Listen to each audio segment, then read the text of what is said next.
In a California hospital, patients are mysteriously dying on the graveyard shift. Their internal organs are paralyzed as they slowly suffocate. The deaths devastate families searching for answers. The death toll climbs, and rumors and innuendo point to murder. Police must rely on science to stop an angel of death.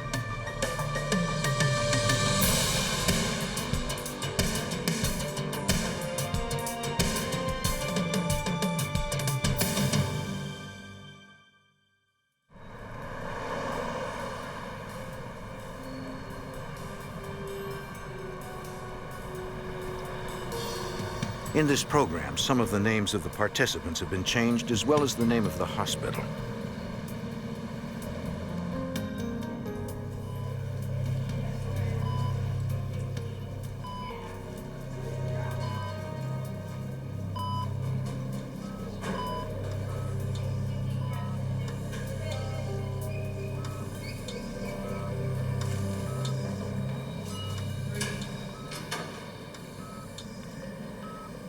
In the hospital's intensive care unit, doctors struggled to keep Tricia Johnson alive. Her husband, Larry, stayed by her bedside. She had been in the ICU for days. Doctors believed the worst was finally behind her.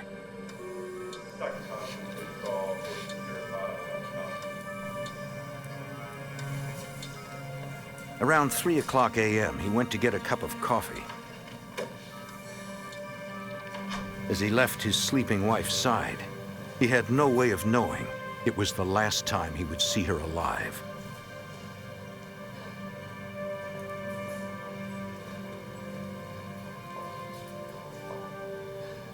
Only moments after he walked out of her room,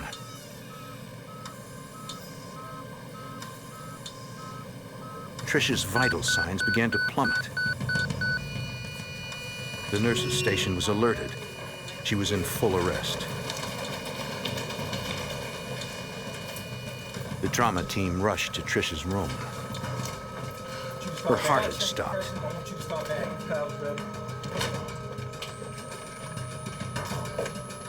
When Larry returned, he saw the doctors surrounding his wife.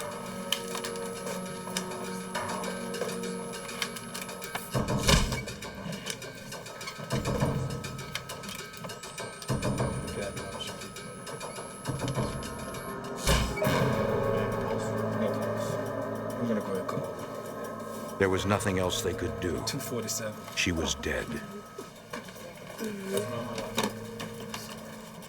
Respiratory therapist Bob Baker had become accustomed to sudden deaths in the ICU. We do work around a lot of emergencies, a lot of death, a lot of sadness. We've had patients that we thought were stable, and all of a sudden they died. The staff at the ICU worked with patients who were on the edge between life and death. They're in a very fragile state. We're there to monitor the life support systems they're on and care for them. Many of them, we stabilize them, and they're very predictable. And then there's the other group of patients that are very unstable. Some of the patients were placed in the ICU to recover for a few days after routine surgery.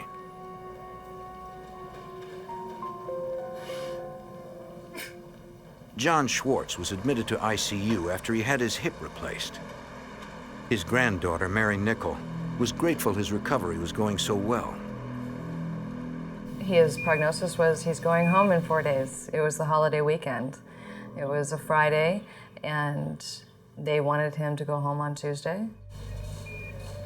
Schwartz had been restrained so he didn't re-injure his hip.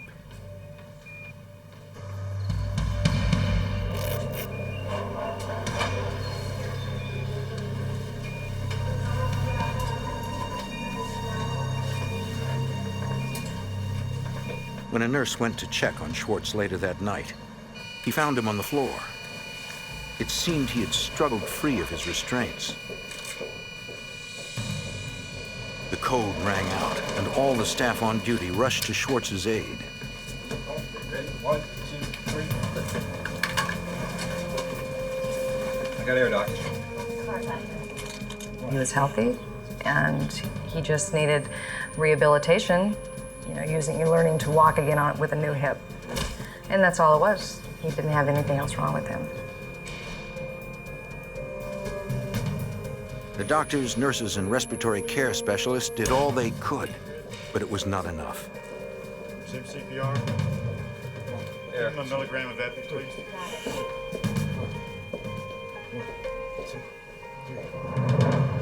Stop CPR. Schwartz died 15 minutes after he was found.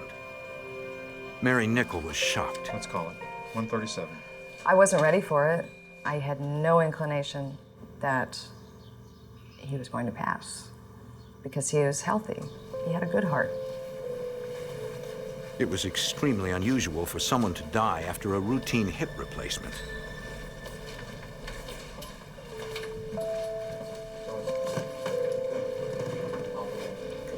Schwartz's sudden death seemed especially odd. A nurse checked on him just an hour before. No one could explain how he escaped his restraints.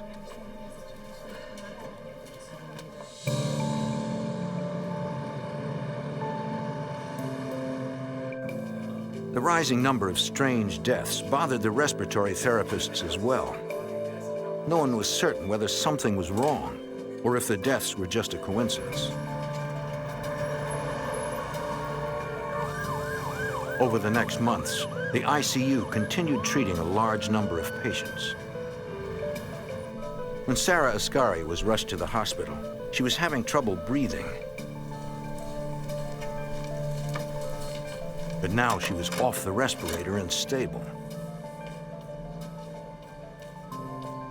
This particular patient had a very severe lung disease, but she was improving to the point where she could go home.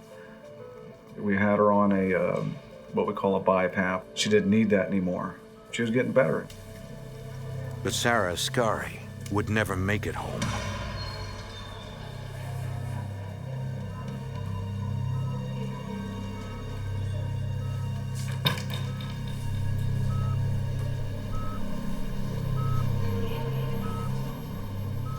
At 4:10 a.m., her respiration rate suddenly shot up.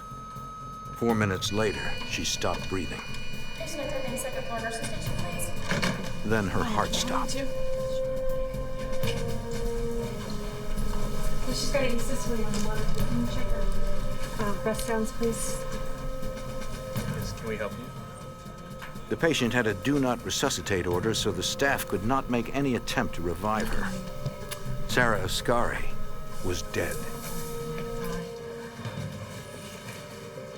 Okay, let's just get her prepared. I'll call the resident to pronounce her. I'll call the attending. If you could put the family in the waiting room so we can have a conference and just... It was a big surprise to me to find out that she had all of a sudden died. It was another sudden, unexplained death of a patient who seemed to be recovering. That came as a surprise to me. Something about Ascari's death didn't seem right.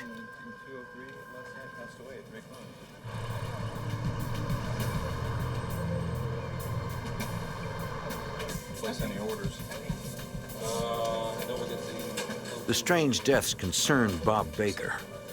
His suspicion grew when he came upon a used syringe with a vial of drugs taped to it in one of the hospital's storage rooms. Well, I don't know. According to procedure, this isn't... He thought it might belong to one of the labs, but they told him they didn't keep anything in that storage room. They're never supposed to be sitting out. When I found out that it didn't belong to the bronch lab, I thought, well, maybe somebody's abusing. This was a violation of procedure. Narcotics were kept in a locked refrigerator. This is starting to sound serious. I just thought, okay, this is another piece to the puzzle. Baker went to talk with the other respiratory therapists. If one of them was abusing drugs, he wanted to get it out in the open. Found a used syringe, vial of morphine taped to it up in the equipment room. His co-workers thought it might have been an oversight and dismissed it. Baker wasn't so sure.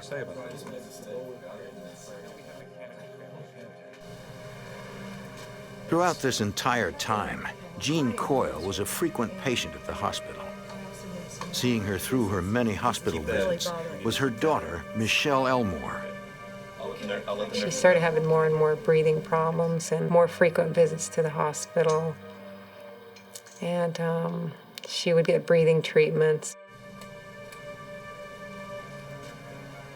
Each time she was short of breath, she would call the staff. Her hand seldom left the call button.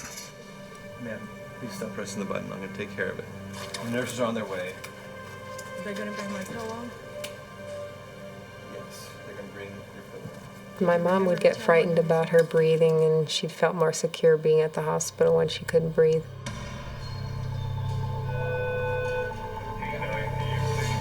At 2:05 a.m., Jean's blood pressure dropped to 0. Minutes later, she went into respiratory arrest. All right, I need some ventilations here, just not breathing. Breathe. Just do a quick one, buddy. Everybody clear? She's in fifth.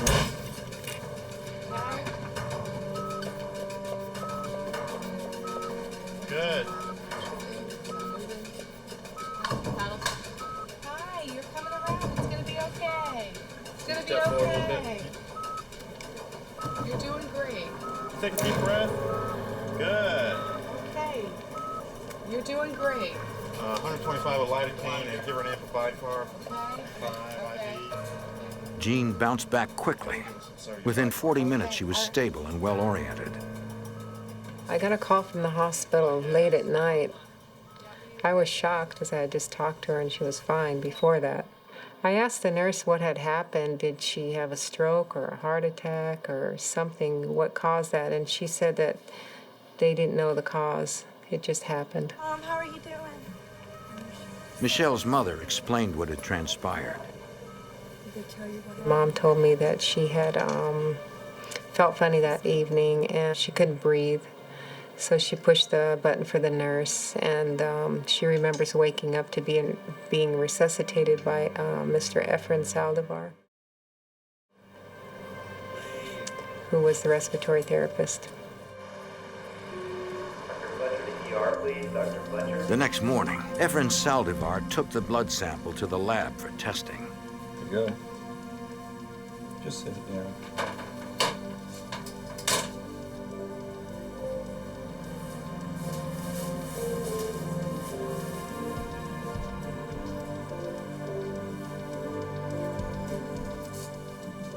Baker tested it to measure the amount of oxygen in her blood at the time of her arrest.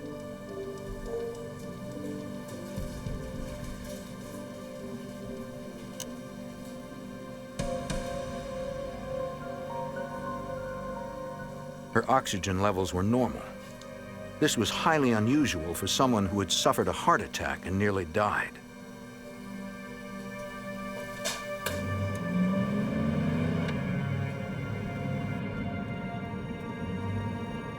The strange events at the hospital continued to concern Baker. Jean Coyle's attack occurred on Efren Saldivar's shift. He was a kind of a bad luck guy, you know. Was Efren on, you know, because it's bad luck because patients die when he's on. The next morning, as he was leaving, Baker got some startling news from another respiratory therapist named Everett Weir. Well, she was. We're walking out to the car and we were talking about golf, and he says, "Oh, you know that patient? Efren did that, killed her." I know about Efren and his magic syringe. His magic syringe? Yeah. I don't know. He told Baker rumors were going around Saldivar killed one of his patients. To go in and kill a patient with by using a magic syringe just didn't seem very real to me. No, hang on a second. See, I've been hearing all these rumors about you in the hospital, but I haven't been listening to them. Don't look at her, look at me. My concern was with exactly what was Efren doing. It made me mad that he would have anything to do with my patient at all, because I didn't like his therapy and I didn't like him. Baker told Saldivar to stay away from his patients. Understood? Baker decided he had to do something. I heard it frequently enough, and it was just shortly after I had been told about my patient up in CCU that Efren had killed my patient. It was just a little while after that I said, you know what, this sounds serious. We need to bring this to somebody's attention. In April of 1997, Baker went to his boss and told him about the rumors. There's been some rumors going around. I said, in short, people are saying that Efren's killing his patients. They told me that he killed this one particular patient in CCU, and I could get you the name if you need it. Baker had made a serious accusation, but the idea someone was killing patients in the hospital seemed impossible to believe. A string of unexpected deaths at a California hospital sparked rumors that one of the respiratory therapists had a magic syringe. The rumors all centered around one man, Efren Saldivar. To try and confirm or refute the rumors, hospital officials tallied the deaths on Saldivar's shifts over the past year. They compared them to the number of deaths at other times, but found nothing statistically unusual. Respiratory therapist Bob Baker had brought the rumors to the hospital's attention. They tried to match up the days that Efren was working, and did more patients die that night than when he was off. There was no big difference or big increase in patient deaths. They just dropped it at that point and said, well, you know, there's nothing to it. The hospital could find no link between any of their employees and the deaths. The ICU remained busy. Myrtle Brower was admitted after coming down with pneumonia. She was being cared for by her great niece, Vicki Lowry. When we took her to the hospital, we figured she'd be home in a couple weeks. I expected to bring her home for her birthday.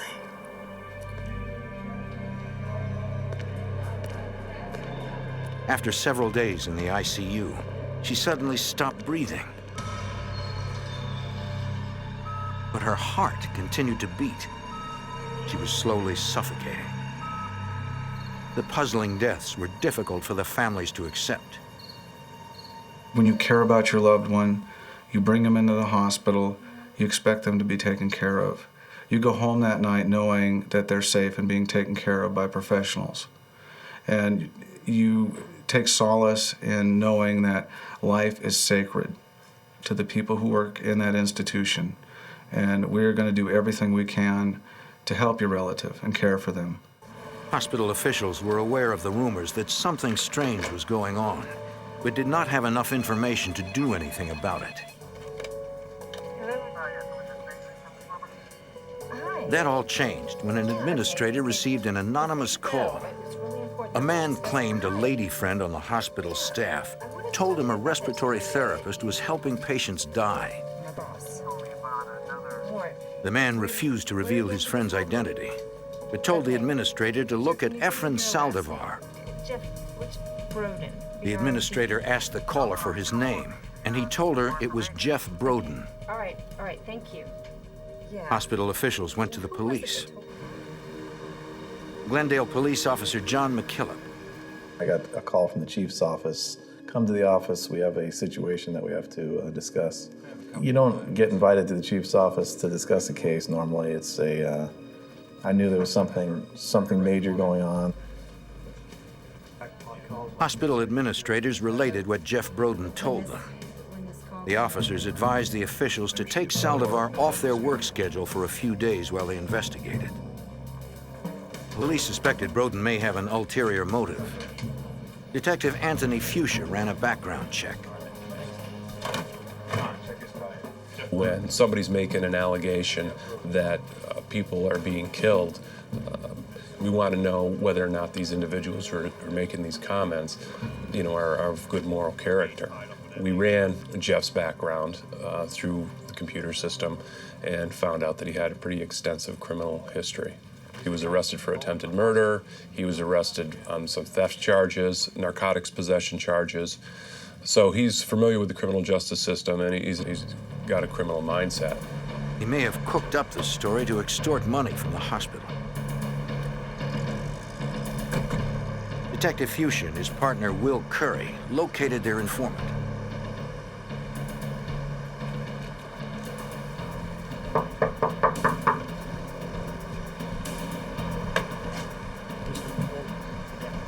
I'd like to talk with you about some claims over at the hospital. But Broden changed his story.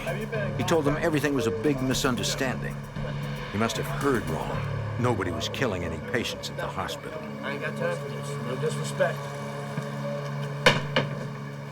When he slammed the door in our face, Investigator Curry and I just kind of looked at each other and said, this isn't the place to start. We're going to have to find another, individual to talk to see if we can, work this from a different angle.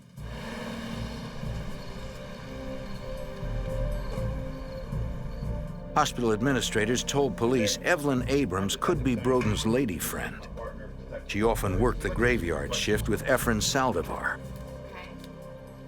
She said there was no basis to the rumors, that it was all just rumor, and that she had worked with Efren for a very long time, and she didn't believe that he was capable of doing anything like that. Abrams went on to explain she'd been involved with both Jeff and Efren. To Anthony Fuchsia, this seemed to explain the entire situation. We've already had some questions. There was a consideration on our part that maybe the fact that Efren was having a sexual relationship with Evelyn may have been the motivation for Jeff to make the call and allege that Efren was doing this as a way of getting back at him. She told the detectives Jeff must have made up the story. We were of the opinion that it was just one of those vicious rumors that sometimes occurs in the workplace. Maybe this was just all rumor and innuendo, and that in fact there was really no basis to the allegations. Investigators questioned Bob Baker. He insisted they meet outside. We talked to him out in the parking lot at the hospital. He had told us that particular night about a prank that he had pulled on Efren along with another respiratory therapist. Baker told them about something strange he found one night while he was working the graveyard shift with Everett Weir. They decided to play a trick on one of the other respiratory therapists. They were rigging up his locker so that when he opened it, he would be covered with flour. They had taken some things from his locker and needed a place to stash them.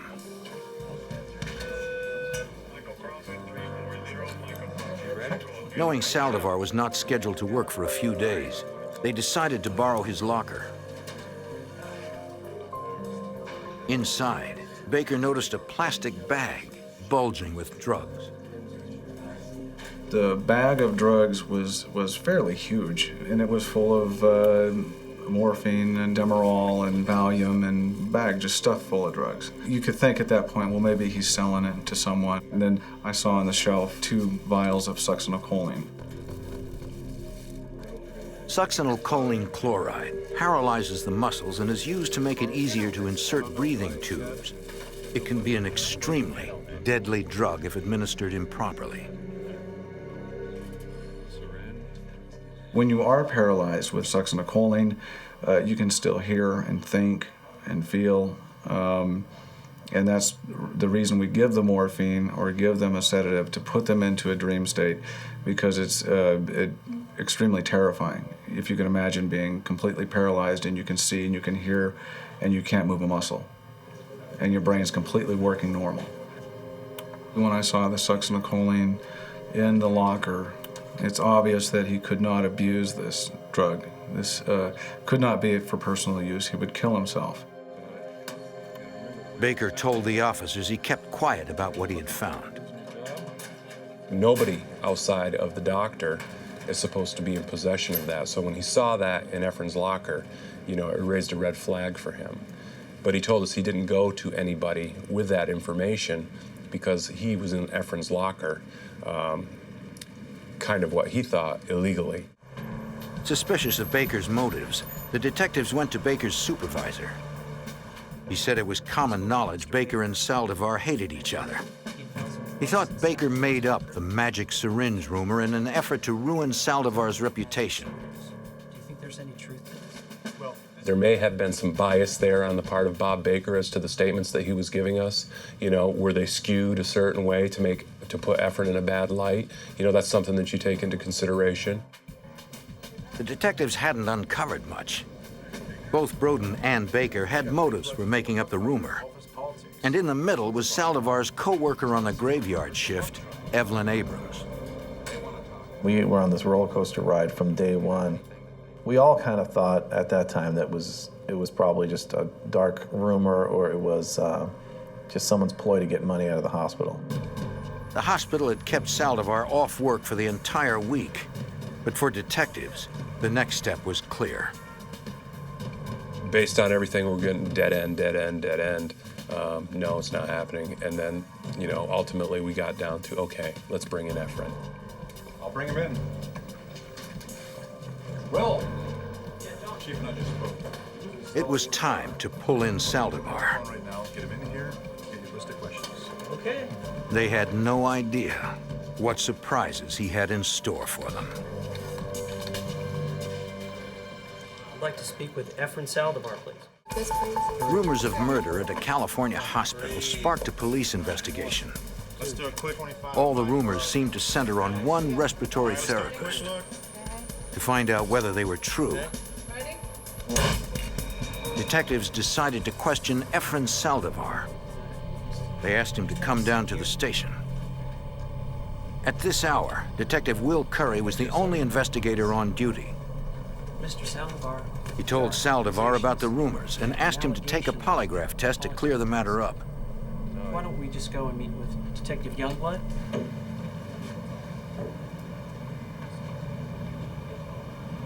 Just a few moments. Irvin Youngblood was the polygraph examiner. Mr. Saldivar? Curry briefed him on the investigation. He had mentioned to me that they really didn't suspect that this was actually occurring, that this may have been someone who just didn't like him and was giving some false rumors. So they wanted to put it to rest. Detective Curry left Saldivar alone with the polygraph examiner and went to the department's bug room, where he could monitor their conversation. Directly or indirectly? Saldivar told Youngblood he didn't want to take the polygraph. It all of a sudden changed my perspective of things. At that point, I felt that there's something wrong with the person being that fearful of this. So I decided to step up my interview toward an interrogation. When I began to ask him, did he kill anyone? He was hesitant in his answer, and he said, I may have assisted in one way or the other, and that's why I'm afraid to take the polygraph. Then I asked him to explain to me what he meant by assisted. Saldivar began to tell Youngblood of an incident that occurred early in his career. There was a patient, it was a cancer patient, and it had been determined that the patient was not going to survive, and the doctors had said they were going to take the patient off of the respirator, but they had not done so.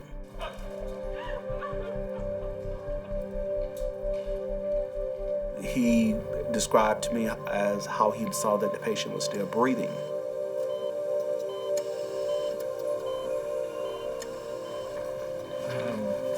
The ventilator on patient 3 is still on. Saldivar said he informed one of the intensive care nurses. The nurse indicated she expected him to do something about it.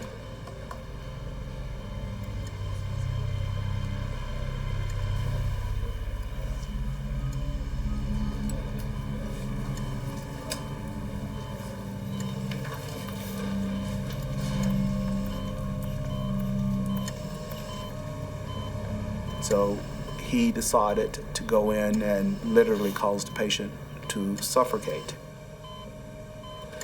Saldivar told Youngblood it took the patient 15 minutes to die. Things like not administer CPR correctly, or Saldivar admitted there were other times when he helped patients to die.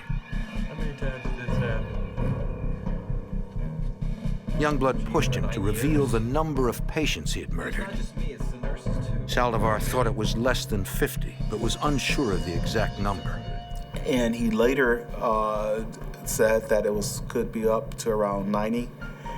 And then he began to tell me that this had also occurred at 2 other hospitals that he had moonlighted at. So the figures went up even more. And before it was over, he told me that it could be as many as 200. I was really amazed at it. It was really hard for me to keep my composure there because I was just wondering, how could you have done such a thing? The legal implications of Saldivar's confession soon hit Youngblood. I need to confer with one of the detectives now and decide how we're going to continue with this. I was thinking I need to find a way to get out of the room without losing rapport with this man and coming back and talking with him. Youngblood rushed from the room to find Curry waiting for him. The men needed to read Saldivar his rights, but they were afraid of spooking him and losing his cooperation. And I'll get the boys on the phone, bring him down. Okay, I'll show you.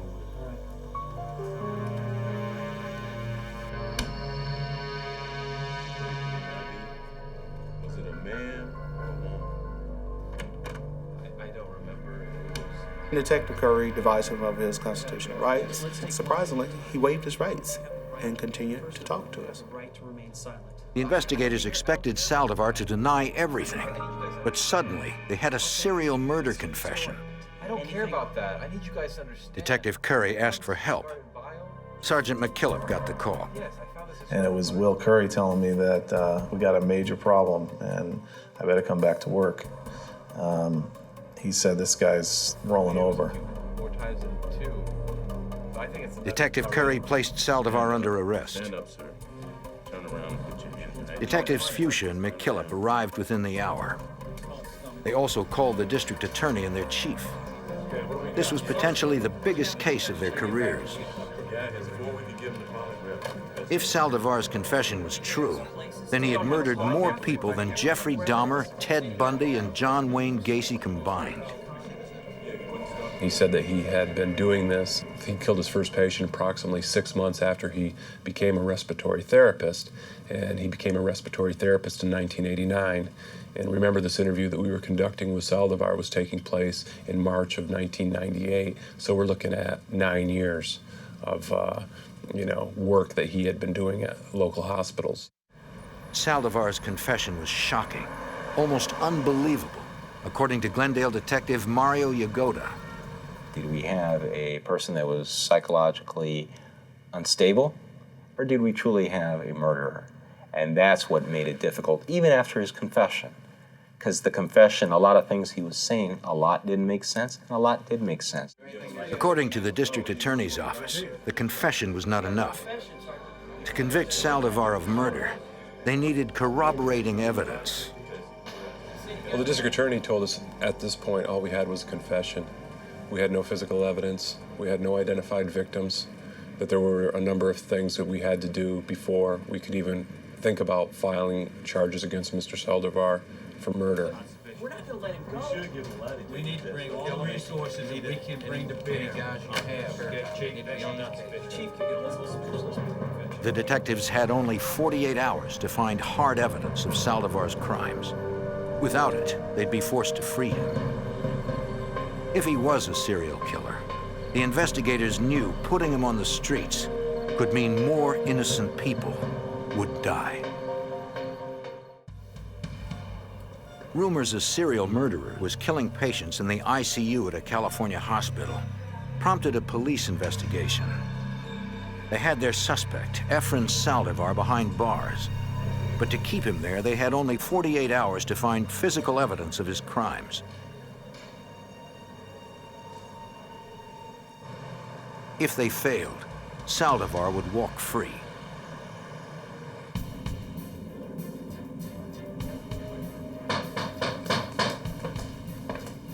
The next morning, detectives arrived at Saldivar's home armed with a search warrant. They were looking for something to prove he had been poisoning patients. Saldivar lived with his parents.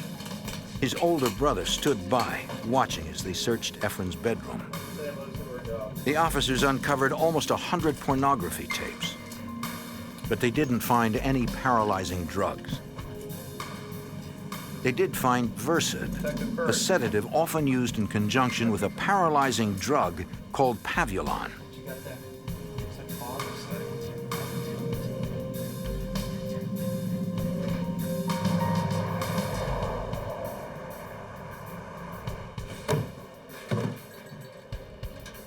Detective John McKillop was disappointed when they didn't have better luck at the hospital.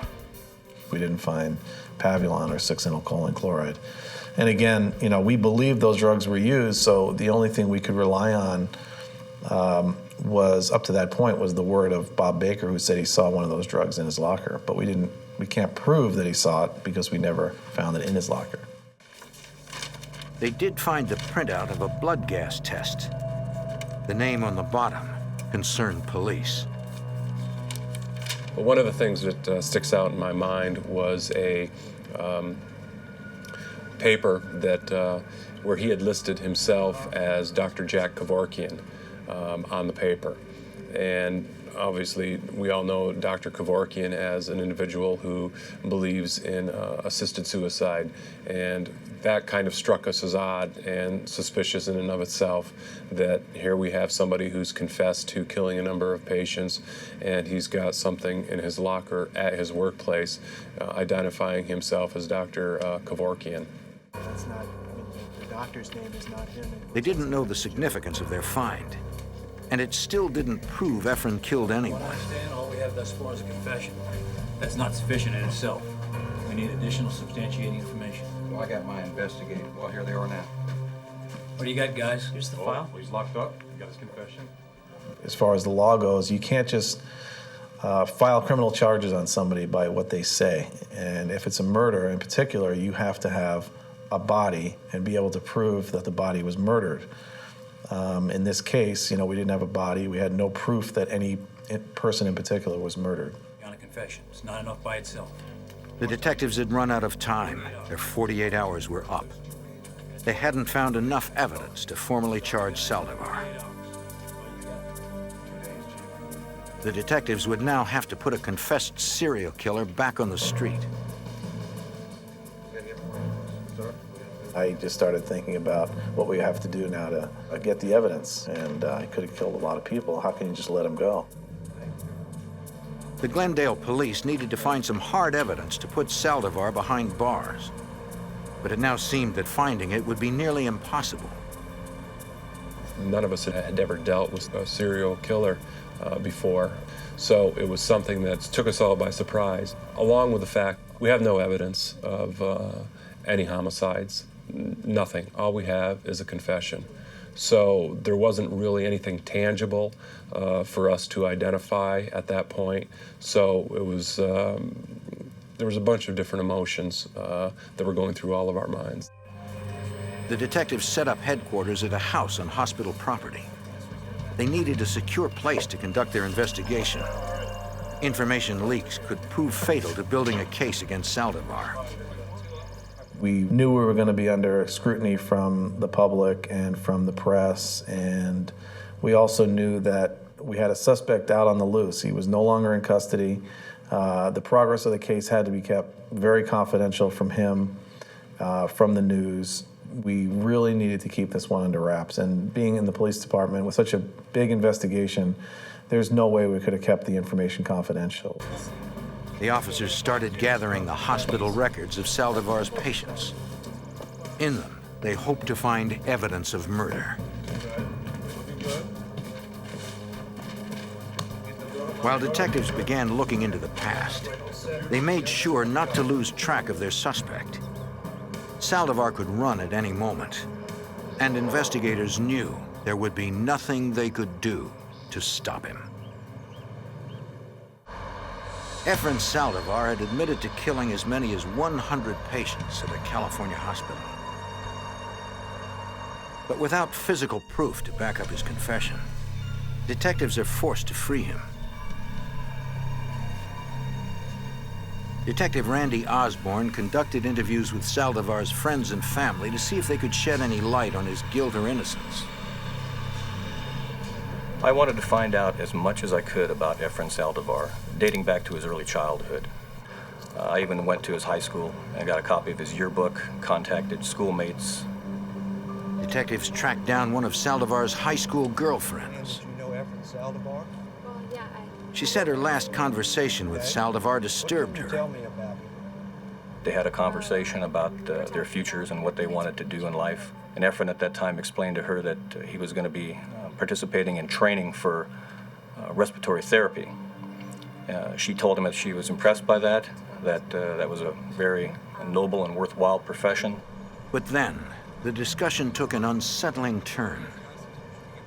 He mentioned to her that He wanted to get in this profession so he could help people, but also so he could help people by putting them out of their misery. And he explained that he had a hard time seeing people suffer, and that he would not have a problem with killing people. Detective Osborne also interviewed Saldivar's co-workers. I learned that Efren was a very quiet individual.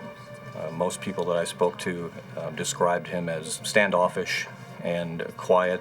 He kind of existed in the shadows. Many of his co-workers described him as someone who was lazy and who was uncaring towards the people that he was being paid to take care of.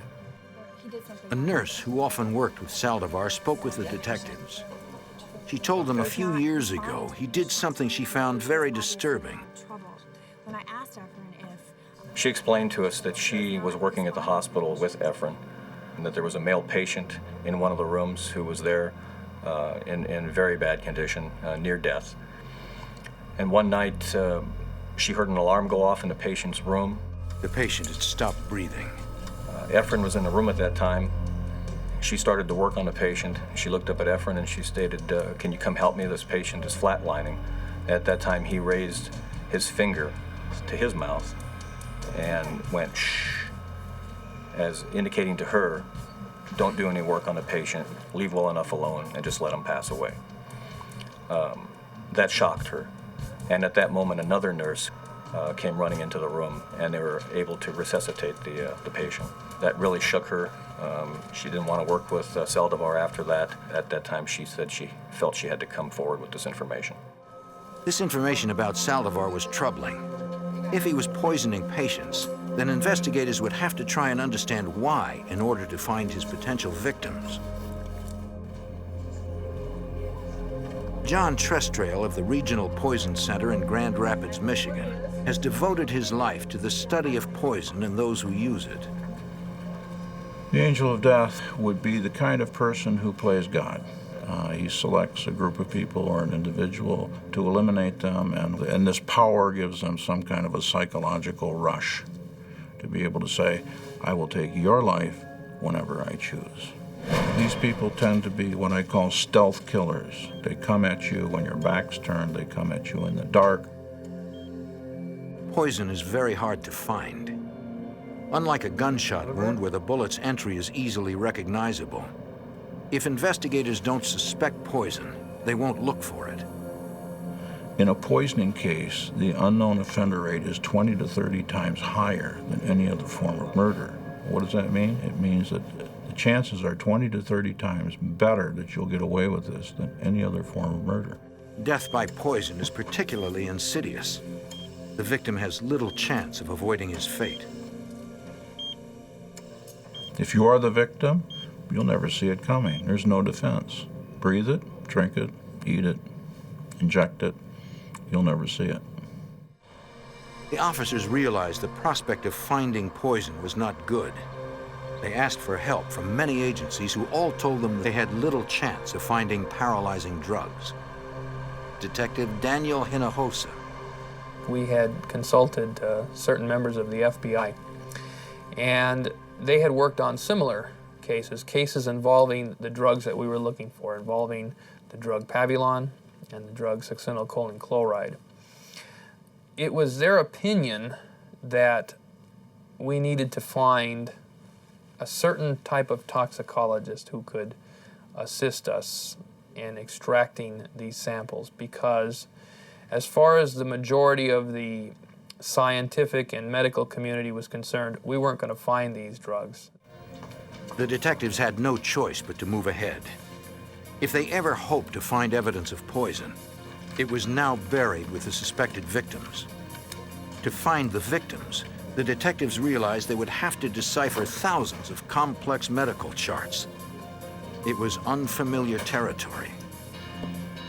When we got these medical records, you can imagine that it's like sitting down and trying to read a language that you don't know how to speak.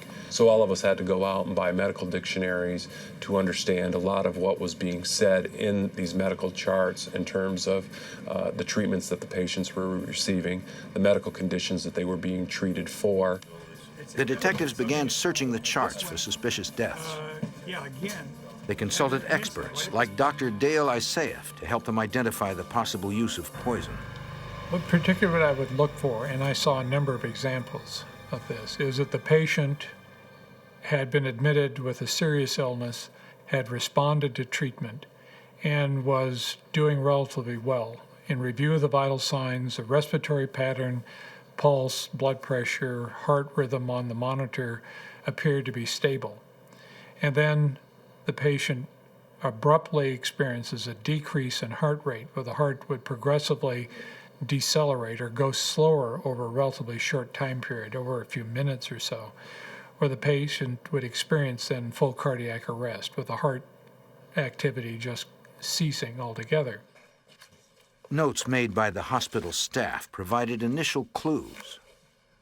I then went back and very carefully looked at the nursing notes and tried to make a determination how had that patient been doing clinically. If all the vital signs were stable, the nurses concluded the patient was doing well, and in fact, in some of the patients, it was anticipated that there was going to be an early discharge, to either home or to another facility, and then to see a note in the chart, patient found dead in bed, was something that caught my attention. Dr. Isaeff told investigators to search for a reverse of the normal dying process. Normally, a patient's heart stops, then their respiration fails. But if a person is poisoned with a drug such as Pavulon, the reverse would occur. If an individual is given a paralyzing agent, one of the first things that happens is the patient or the individual is not able to breathe, or there's impaired breathing function that very quickly leads to not being able to breathe. The heart will survive for a time, but then rapidly will slow down and the heart will stop. This type of death leaves behind disturbing clues, according to Mario Yagoda. We knew that these patients, there was a desire to live, so you see the racing of the heart. So in other words, like when a person's scared, the heart speeds up. So we'd see these speeding up of the heart rhythms on the EKG strips. And that's what we looked. We looked for these rhythms in the heart that would show some sort of fight or flight syndrome. The detectives hoped information in patient medical charts would lead them to some proof of murder. The medical charts were only the first step to finding hard evidence: Pavulon, or succinylcholine chloride in human flesh. We were ultimately going to have to exhume bodies.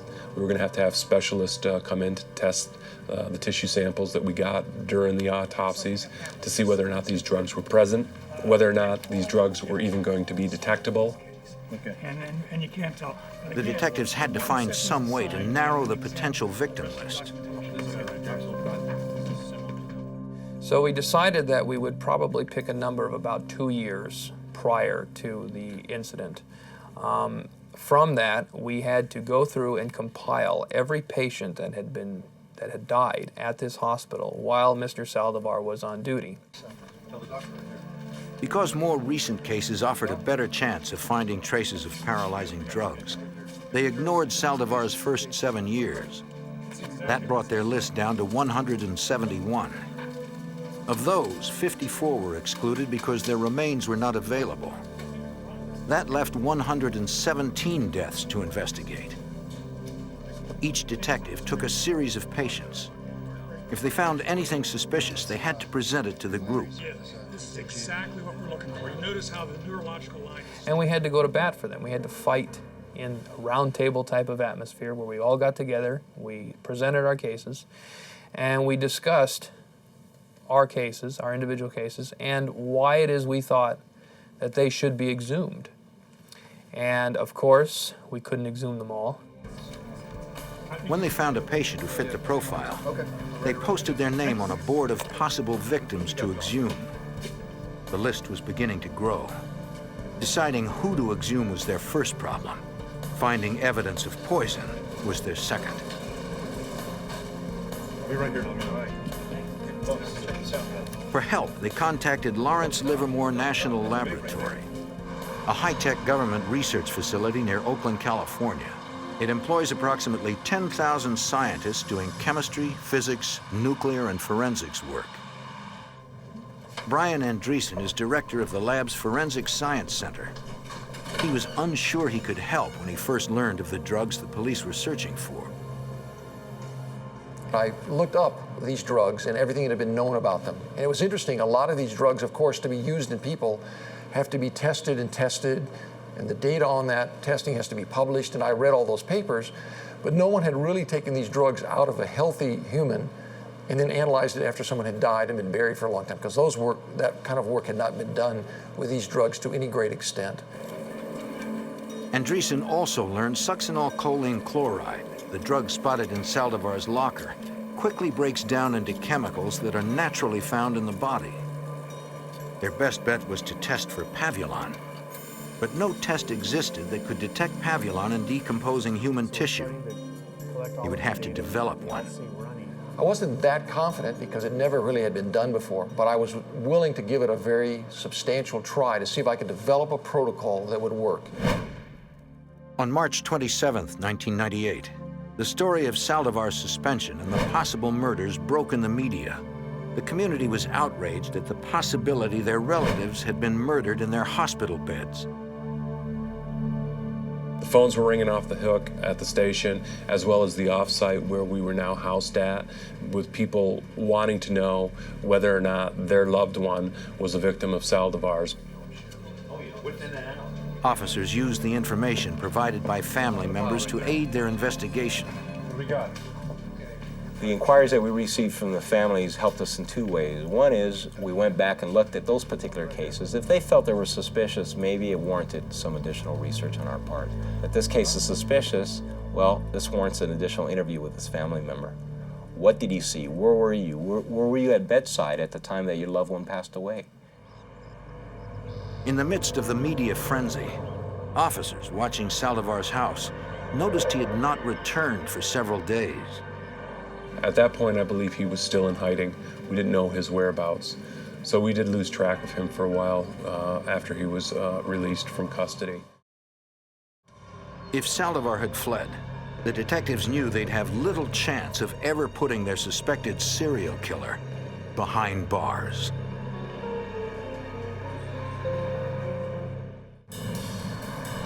In Glendale, California, outside of Los Angeles, a small hospital was experiencing a rash of unexplained deaths. Patients like Tricia Johnson were fine one moment, and then suddenly went into an unexplained crisis. Tricia was in full arrest. The trauma team rushed to her room. Start chest compression. I want you to start bagging. But despite their efforts, they could not save her. The staff began to suspect someone in the hospital was causing the patients to die. They started to point the finger at one another. When the employees began to find drugs hidden in strange places, the suspicion grew. All the rumors seemed to point to one of the respiratory therapists, a man named Efren Saldivar. He was questioned by the police and shocked them with a confession. But without any evidence, they had to release him.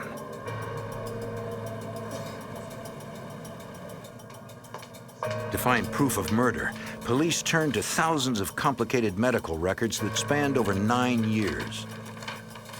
Glendale Police Detective Daniel Hinojosa. Because of the amount of potential victims involved, we were talking about probably the largest murder case this city has ever seen in its history. It might have made him probably the largest mass murderer in the history of the United States, for that matter. The media descended on Saldivar's home. His brother told reporters Efren had gone to stay with relatives. He also told reporters Efren was innocent.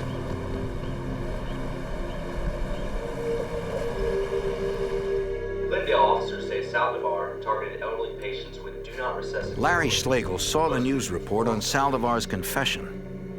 Schlegel's mother, Eleonora, had died of respiratory failure at the hospital more than a year earlier. They had listed a number of conditions that seemed common to the people he had claimed to have killed. she was there in the time frames. My name is Larry Schrader. Larry called the hotline and told investigators his mother fit the criteria they I don't know if outlined. this helps or anything. Schlegel told police how his mother's frequent hospital visits were a matter of increasing concern for him. It's always a scary thing when she'd begin one of these bouts and need to be rushed in, but once the medication kicked in and her lungs cleared up, then she was always ready to go home and get on with the rest of her life. She had come down with pneumonia and was having trouble breathing. She was resting comfortably when Larry came to visit her on New Year's Eve. My son and I stopped by to visit with her, and we were there for about an hour, and she was sitting up and breathing about as well as she could, and able to carry on a conversation for all of that hour. Get you home the day after tomorrow. Eleonora was looking forward to going home. But the next day, Pasadena would be crowded with visitors for the Tournament of Roses parade in the Rose Bowl football game. The place is a zoo for at least 24 hours in advance, so the doctors figured, we don't even have to think about this one. You know, it's New Year's Eve. We'll decide after New Year's Day about a release date. I love you. They decided it would be okay for her to stay in the hospital a couple more days.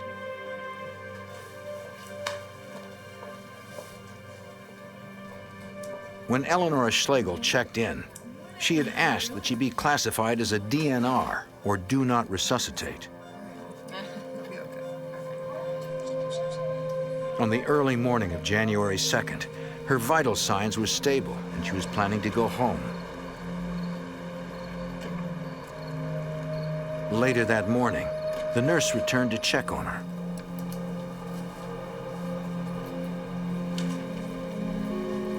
Dr. Wilson, you needed an ICU. Dr. Wilson.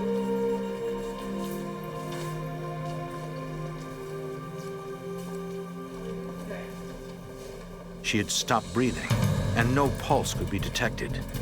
Go blue! Yeah, go blue! Got it? All right, let's go, let's go. All right. The last time I talked to my mom, she had been well down the road of recovery, and it just hit you like a ton of bricks. To Larry, the possibility that his mother was poisoned seemed impossible to believe. We hear all sorts of things on the evening news that, you know, happen to other people, and that was basically my reaction. Oh, this is something that happens to other people. The detectives told Schlegel they would check into his mother's case. The police hotline was jammed with hundreds more calls just like Larry's. In the first 3 days, police received more than 230 messages from worried relatives whose family members had died at cover-up. The media frenzy sent the hospital into damage control. They suspended the entire 44-member respiratory department, including Bob Baker. The atmosphere of the hospital changed almost immediately, and all of a sudden you had, a massive investigation. It changed everything at that point. Then it was like a tornado hit the hospital. 39 employees were eventually cleared, but Evelyn Abrams and 3 others remained on suspension. The following week, Saldivar emerged from hiding. Appearing on nationwide television, he told 2 news magazine shows that he had made up the confession. The task force was shocked. Saldivar claimed he lied to the police, making up the confession because he was depressed and he wanted to die.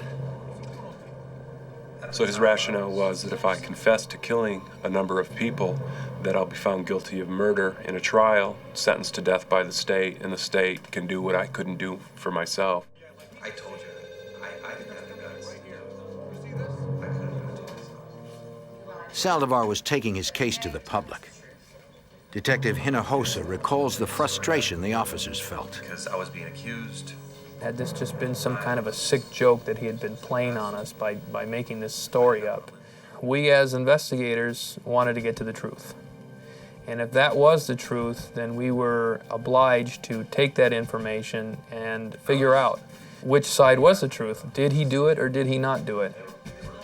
The task force watched with frustration as Saldivar recanted his confession before an audience of millions. The heat was now on to prove that he was an angel of death. I wanted to die. A confessed serial killer was on the loose, but detectives had no idea who he may have murdered. It was a whodunit reversed, according to Glendale Police Detective Daniel Hinojosa. What we have here is a backwards case. Usually we have a victim, and from that victim, we go forward and try and find the suspect. In this instance, we had a suspect and no victims. And so that is completely the opposite of what we're used to handling. The police's prime suspect in the case was a respiratory therapist named Efren Saldivar. As police narrowed the list of Saldivar's suspected victims, they kept an eye on him. He was hiding out at the home of a former co-worker. The detectives also consulted criminal psychologist Chris Mohandi. They hoped his experience with other serial murderers would help them identify Saldivar's victims. He told the detectives they should not believe all of Efren's confession. They may use substances other than the ones that they say that they're using. So you may need to expand your search beyond the obvious into a much larger victim pool. We learned from other cases that these perpetrators will choose victims who are not just on their shift, who are not just fitting their criteria, but they will actually expand their hunt to other individuals. Dr. Mohandi gave the detectives a sketch of Saldivar's psychological makeup. My initial impression of Saldivar was an everyday guy who's somewhat socially awkward, a little geeky, doesn't quite fit in any particular group, desperately hungers to be liked and recognized by other people. Mohandi looked into Saldivar's past and found he chose his profession to counteract his sense of inferiority. It's interesting to look at why Saldivar became a respiratory therapist. Somebody came into the supermarket where he was working, had the uniform of the respiratory therapist, complete with stethoscope, I guess, and he was attracted to it because it looked medical, it looked official, it looked like it had authority and power imbued in it. Mohandi also warned the detectives that given the opportunity, Saldivar would commit more murders. And once they get a taste of it by actually doing, it's like you can't put the cork back on the bottle. The genie's out of the bottle and you can't put him back in, because then no fantasy is going to really measure up to actually doing it. The detectives continued to talk with everyone who worked with Saldivar. They hoped that someone had seen something specific they could use to identify a body to be exhumed. In his confession, Saldivar mentioned his co-worker, Evelyn Abrams, knew about the killings and tried to stop him. What did you do after? Investigators granted her limited immunity in return for any information she could provide. At that time right there. She essentially came clean with us at this point and told us that, yeah, she knew that something was going on and that she was aware of a particular time when Efren came to her and said that he had inadvertently given a patient Pavulon. Male, female, anything? Investigators hoped she could point them to a specific patient, but Evelyn couldn't recall anything about the person. I don't remember. Old, young, male, female, anything? I didn't look at the patient. She did say that Saldivar told her about his criteria for deciding if a patient should die. It's okay. Leave her alone. And when he targeted one of her own patients, Evelyn warned him to leave the woman alone. Check on her. Make sure she's okay. Efren, leave her alone. Leave her alone.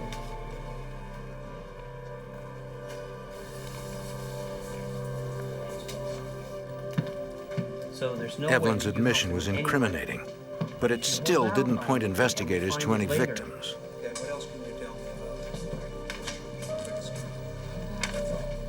But one nurse did remember a disturbing incident involving a patient named Linda Sharofsky.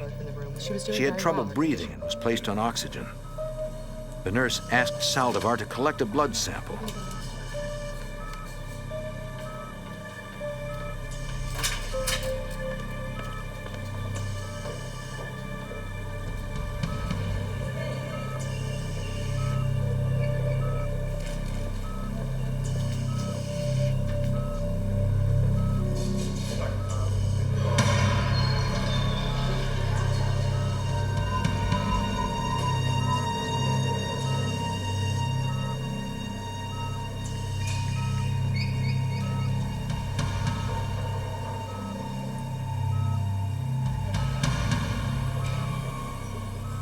couple of minutes after she left Shirovsky's room, the nurse said she saw Saldivar come out and call a code blue.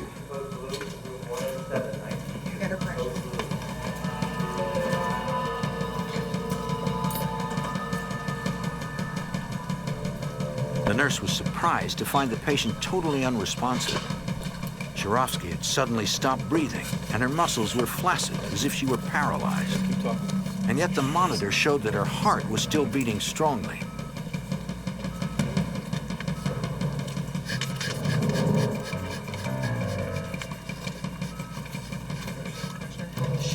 Do not resuscitate. Shirovsky's family had authorized a meds-only code. The doctors could medicate the patient, but they were forbidden to attempt any resuscitation. It took Linda Shirovsky 40 minutes to die.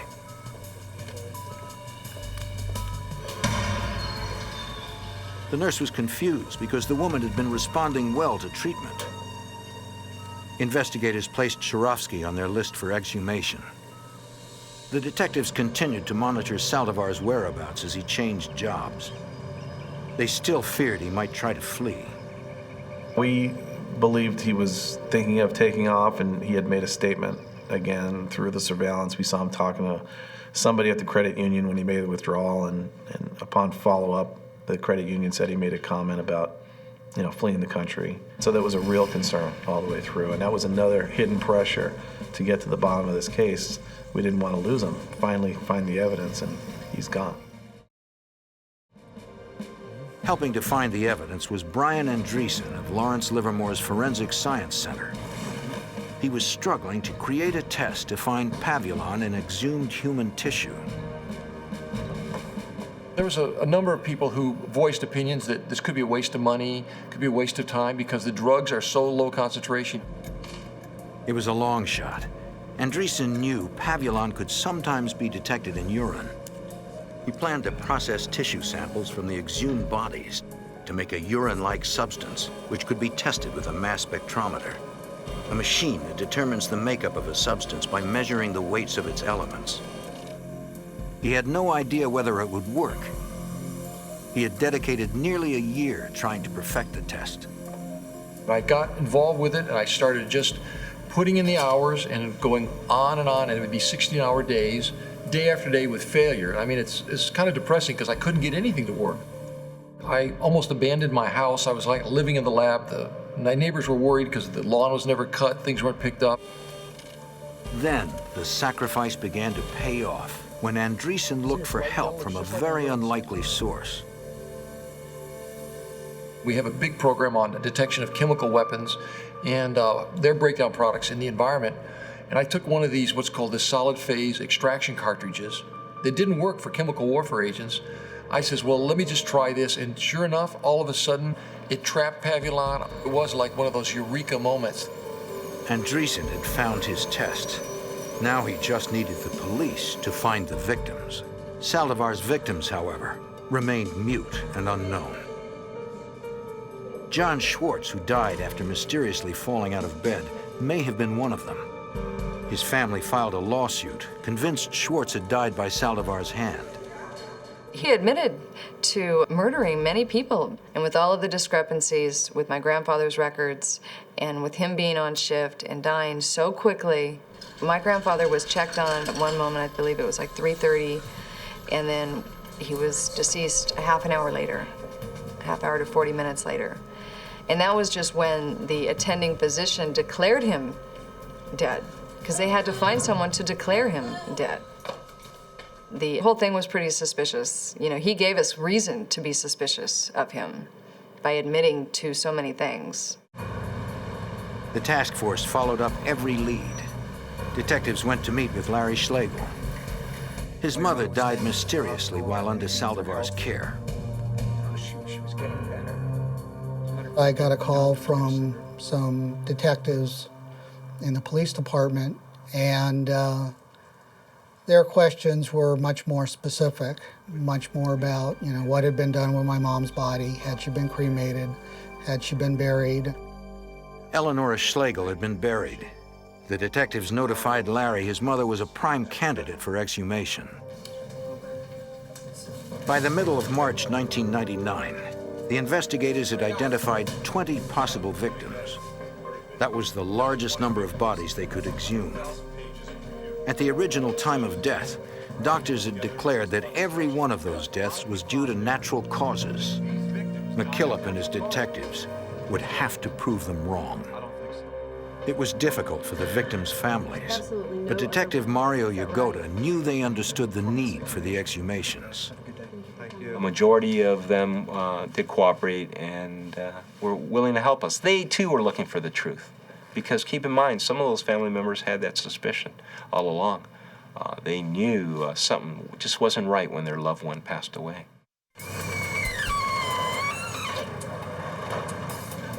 One of the first to be exhumed was the body of Myrtle Brower.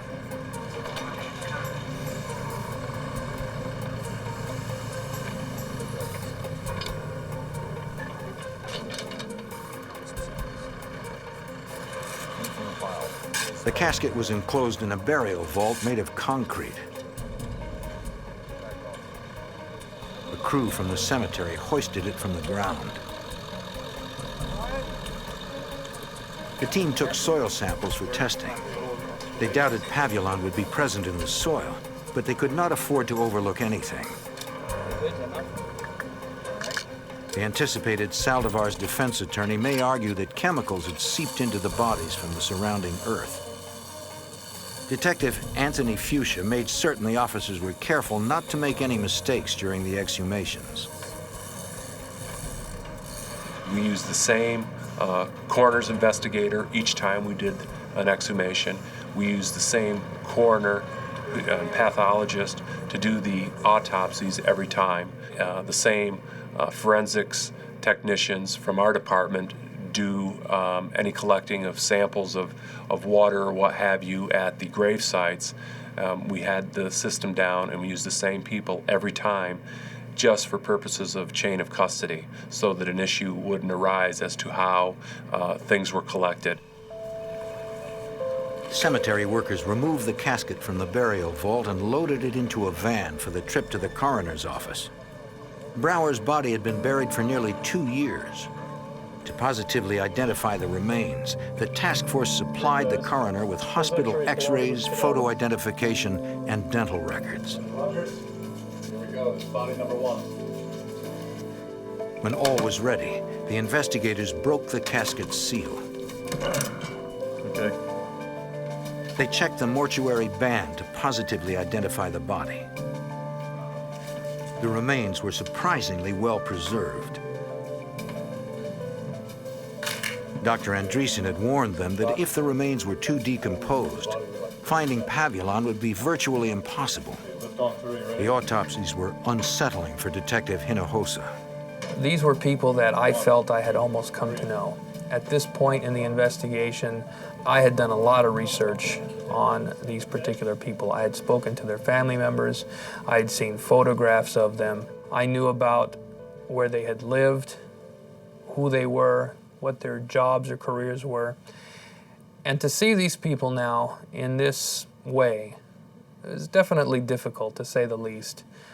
I could only hope at that time that it meant something, that it was not all for naught. Appears to be an elderly female, Caucasian. Dr. Andreessen directed the coroner to remove the tissues that would best reveal traces of pavulon.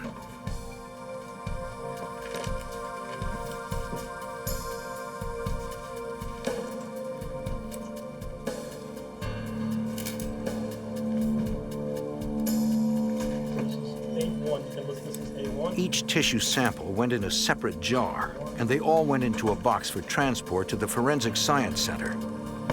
The officers continued to carefully handle all the evidence they collected. Our whole case hinges on these samples.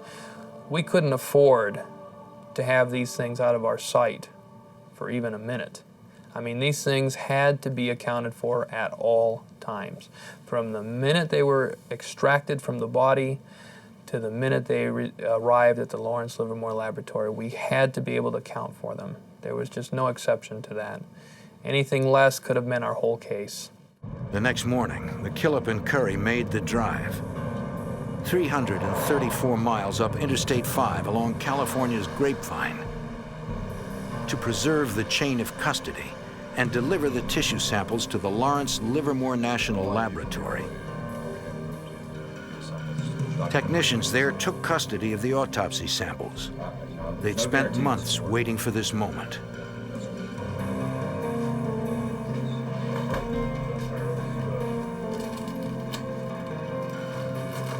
But Dr. Andreessen's test was unproven. If it failed, all the painstaking investigative work would be for nothing, and confessed serial killer Efren Saldivar would remain a free man. To catch suspected serial killer Efren Saldivar, investigators must reopen the graves of 20 of his possible victims. It was their only hope for finding the physical evidence to put him behind bars.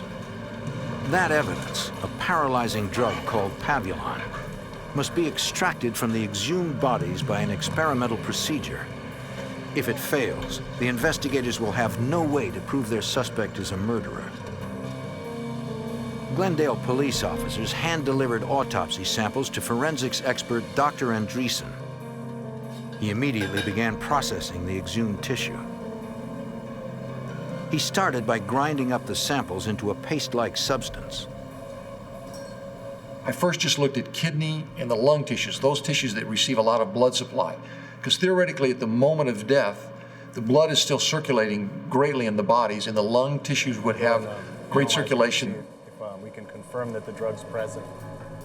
Andreessen filtered it through a polymer that would stick to the drug. He then tested the samples using a gas chromatograph mass spectrometer, which can detect compounds weighing less than a billionth of a gram. What a mass spectrometer does, it actually weighs molecules. And I know the exact weight of Pavulon. I present this unknown sample to this mass spectrometer. It gives me the weights of all the chemicals. And from that, I can say, sure enough, I do or do not have Pavulon in this sample. In the first couple samples, I didn't see anything in them at all. And initially, these samples were coming back negative, and I thought, well, maybe there has not been a crime committed, that these patients died naturally.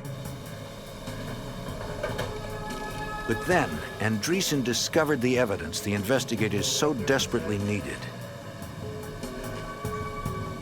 One night I was working up the samples, started looking at the data, and there was Pavulon, the first time I'd seen it in a real exhumed tissue sample. It, I wouldn't say took my breath away, but I looked at it, I said, is this true? This is true, there is Pavulon in this patient. 6 weeks after the first specimens were delivered, detectives got the call they had been waiting for. Andreessen had a solid hit. In liver tissue from one of the exhumed bodies, he had found traces of Pavulon.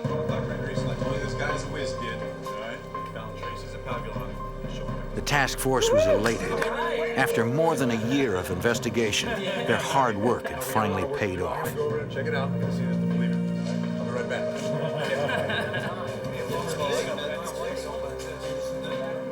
Then they discovered a problem. The victim's medical records showed he had received 2 milligrams of Pavulon in the course of his treatment at the hospital. It had been given to him on August 7th, 1997, 8 days before he died. Detective McKillop was losing his patience. We went from shock and happiness, jubilant, to here we go again. Every time we get a piece of evidence, there's something that pulls us back and says that's not going to be good enough. While the drug would have metabolized in 20 hours, long before the man's death, Saldivar's attorney might argue this is why it was in his system. If the team guessed wrong and Pavulon failed to show up in any other bodies, their case against Saldivar would collapse. The exhumations continued. Bob Baker had told investigators he suspected Saldivar used his magic syringe on Sarah Ascari. Based on this information, Ascari's body had been slated for exhumation. The cemetery workers found water in the burial vault, so detectives took samples of it for analysis.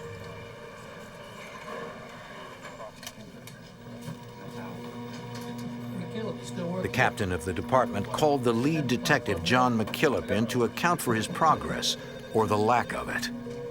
McKillop's team had spent the past year and a half working the case, but they still had not found anything proving Saldivar's guilt. It was all about finding the truth. I mean, if we could prove that it didn't happen, that was success, just like proving that it did happen. What everybody was afraid of is being unable to prove that it happened, because what does that mean? It means we can't prove it happened, and we can't prove it didn't happen. What's going on? The captain informed McKillop that the brass was losing their patience. We're a department of 220 sworn police officers with a budget that's not the same as a major, multi-thousand person police department. So we really knew we were draining our resources financially. The lab work alone had cost $150,000. The task force needed hard evidence soon, or the department would shut them down. The success of the entire investigation now rested on Dr. Andreessen's shoulders. He needed to find some evidence of the drugs soon, or suspected murderer Efren Saldivar would remain free. Detectives in Glendale, California exhumed the remains of people they suspected were murdered in an area hospital. A laboratory detected traces of a paralyzing drug in one of the bodies, but the drug had been legitimately administered by the hospital. They had identified a suspected serial killer, but still had not located any of his victims. Investigators got a break when Dr. Andreessen at Lawrence Livermore Labs started getting hits. Sarah Ascari and Linda Sharovsky. The results were overwhelming, he told the task force. He had found massive amounts of pavulon in the women's lungs, kidneys, bladder, heart tissue, liver, and brain. Investigators finally had hard, irrefutable physical evidence to confirm Saldivar's confession. They were ready to arrest Saldivar on 3 counts of murder. But investigators wanted to make sure they gathered all the evidence they could. The exhumations continued. Pavulon turned up in 3 more patients: Jorge Agata, Eleonora Schlegel, and Myrtle Brower. 6 out of the 20 bodies exhumed had traces of the paralyzing drug. We expected we would be lucky if we got 1. So now we're getting 5, 6. We were starting to think we've got one of the biggest serial killers of all time. They now had potentially linked Saldivar to 6 counts of murder. The prosecutor wanted to make sure there was no other explanation for pavulon being in the bodies. To solidify their case, the detectives obtained all the medical records they could find for all 6 patients, going back over their entire lifetimes. They examined them for any traces of pavulon. The patient's medical histories showed that Eleonora Schlegel had received pavulon on 2 occasions in 1983 and 1984. Aside from her and the first patient, none of the others had ever received pavulon as part of their legitimate medical treatment. The only explanation for pavulon being in their systems was Saldivar's magic syringe.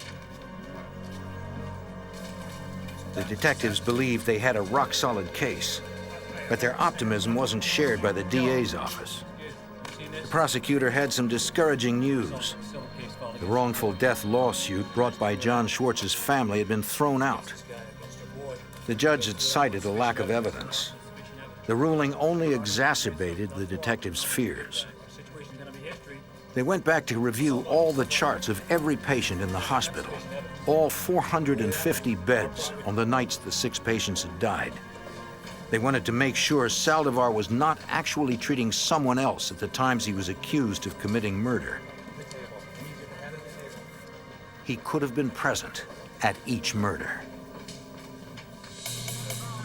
After years of searching for evidence of murder, the investigators finally had enough to make an arrest. On January 9th, 2001, the detectives gathered and set out in unmarked cars. Police had kept a close watch on Saldivar. They knew his schedule for every minute of the day.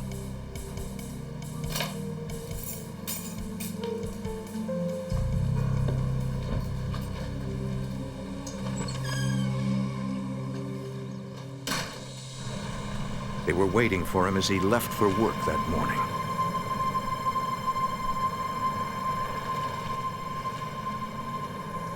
As he left his house, the officers latched onto Saldivar's bumper.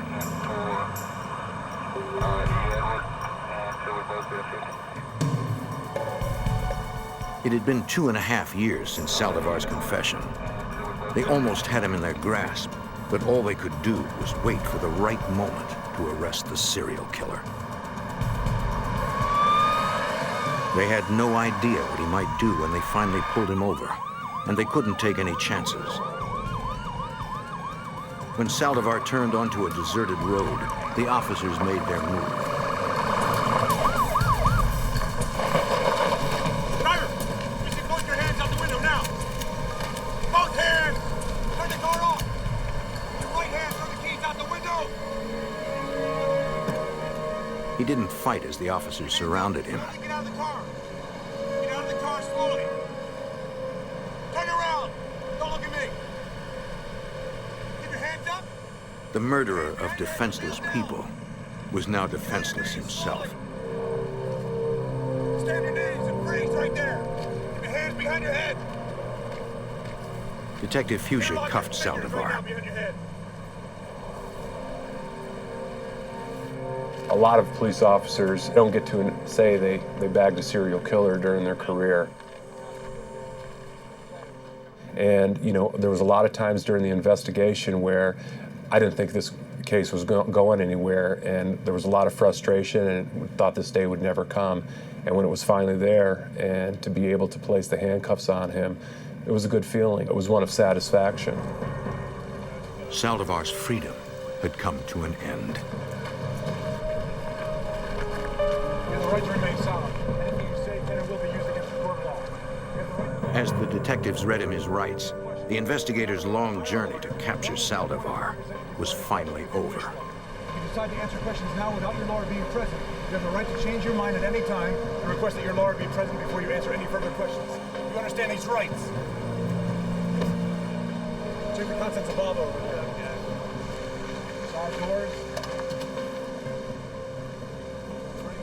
Saldivar had taken the lives of countless patients. For 9 years, he had gotten away with murder.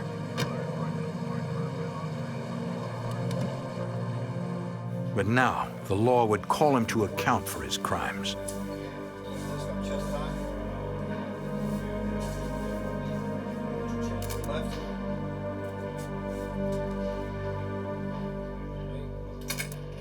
Now the officers hoped they could discover his motives for killing. Detectives brought Saldivar into the station to question him one more time. We brought him to the interview room. When he got in there, it wasn't about, so we want to ask you, did you do it? It was about, we know you did it. Let's get over that hump. Let's talk about why. And, you know, let's see if we can put an end to this and maybe keep us from exhuming another 20 bodies and disrupting another, 20 victims' families' lives. Detective McKillop told Saldivar 6 of his patients had tested positive for Pavulon. I just told him it's over. We're here to find out why you did it, not if you did it. If you're going to give us that baloney, then we might as well end this conversation. He said, really low volume type way. He just basically said that he did it because of workload, that too many patients and too much work, and he was doing it to just, thin out the crowd.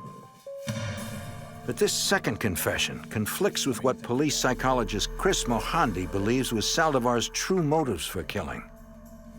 At the core of his being is some sort of deep-seated sense of inadequacy or inferiority, which killing remedies, that the power that one experiences, the omnipotence that one experiences by having control over life and death, is what would drive him to do these kinds of things. The omnipotence, control over life and death, is the perfect antidote for a person who feels insignificant, perhaps unloved, powerless, out of control. What better way to wield control than to have the ultimate control over life and death, to be almost godlike? detectives called the relatives of Saldivar's victims. It was devastating for them to finally learn their loved ones had been murdered. But with Saldivar's arrest, they would at last find justice. By his own account, Saldivar was near the top of any list of serial killers. He told detectives that he killed on impulse, and after he did it, he never thought about it again. This explanation rings true to police psychologist Chris Mohandi. I don't think that Saldivar truly felt a sense of guilt or remorse. I believe that to this day he feels justified in what he did, but not in a mean-spirited way. He truly thinks he was being helpful. The district attorney's office began building their case, according to prosecutor Albert McKenzie. The key to a case like this is basically what I call connecting the dots. There's no one thing that is going to convict the defendant. It's the totality of the circumstances. It's all the little bits of evidence that you have to present to a grand jury or a jury. The prosecution team was concerned with the level of scientific detail they would have to present to a jury, according to prosecutor Carla Curlin. In this case, it may have been too technical, and the jury just couldn't grasp the concept. And it also was, we were using established technology, but it's not technology that people are generally familiar with, but we were using it in a new way. And so a good defense attorney will always put a spin on that to make it look like it's new, never been done before, experimental, can't be trusted, that kind of thing. At his trial, Saldivar shocked everyone when he pled guilty in order to avoid the death penalty. Larry Schlegel was in the courtroom that day. Given what he had done to my mother and to the other 6 named victims, and he had injected them with Pavulon, and Pavulon is one of the drugs used in administering capital punishment in the state of California. It would have been some poetic justice, I suppose, for him to have gotten similar treatment. The judge gave Saldivar 6 consecutive life sentences and 15 more years for the attempted murder of Gene Coyle. Despite the prosecution's overwhelming evidence, Albert McKenzie felt it was best to accept Saldivar's plea. Let's bring resolution to all of these people. If ever we got the death penalty on Mr. Saldivar, that might be years away, and the people who cared most about the victims may no longer be around. If we can bring closure to the victims, if we can get Mr. Saldivar off to prison for 6 life in prison without the possibility of parole sentences and 1 life sentence on top of that, we've accomplished some justice here. Ecovera Medical Center has since tightened their controls, but Bob Baker believes Saldivar has done irreparable damage. This sacred institution was in a large sense a playground to Efren. He obviously didn't hold life sacred. He violated this institution, and it was felt all over the world, I think, that you take somebody like that and for them to feel that they can do this is just, it's unspeakable. Investigators may never know the actual number of Saldivar's victims. The 6 murders he's known to have committed occurred in his last year at the hospital. I think Saldivar killed hundreds. And again, it's based on his own words and just doing the math. If we had that many in 1 year, and in his own words, it was a slow year, he must have killed hundreds of people. I know that we found over 50 suspicious cases in that final year of employment. So it's not like I'm just taking his word for it. I think our own investigation proved that he killed a heck of a lot more than what we were able to prove. But thanks to the tireless work of police and scientists alike, they do know that this angel of death will never claim any more victims.